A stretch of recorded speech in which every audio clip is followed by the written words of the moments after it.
Hey guys, and welcome back to the channel. This is Justin here from Metallic Acid Customs.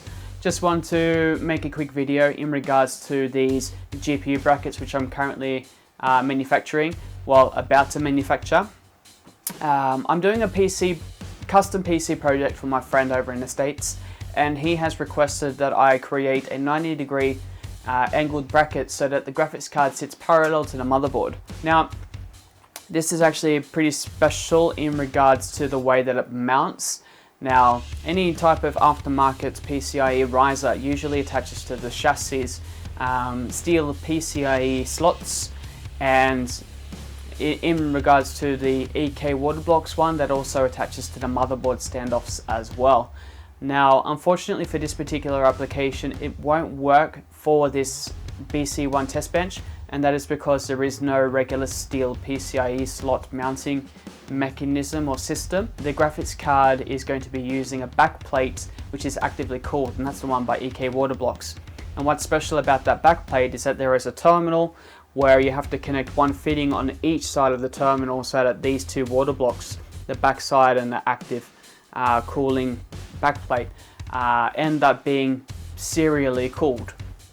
Now, that particular block doesn't work with most any custom PCIe or aftermarket PCIe risers or riser brackets, and that is also including EK water blocks own without any type of modification. So making these particular brackets to be used with the BC1 out of aluminium, so 6061 with T6 hardness, and they will be attached to some custom aluminium side brackets which then attach to the side edges of this BC1 test bench as well. This video is to be focusing on the manufacture of these. I want to get some really nice crisp 4K video of me milling these out. So hope you enjoy the video, come along for the ride, and we will learn how to do this together. So cheers guys.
My work holding is not sufficient to cut these two pieces at the same time.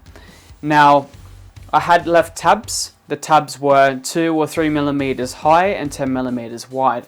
I thought that this would be sufficient to hold this second piece in its place, but unfortunately it is not. I was getting a lot of vibrations and now deflection, and the cut is very disgusting looking. So I will have to remove that small piece, the one that's already cut, and then move the work piece over and then start again from that particular second piece that I need to cut out. So let's get cracking.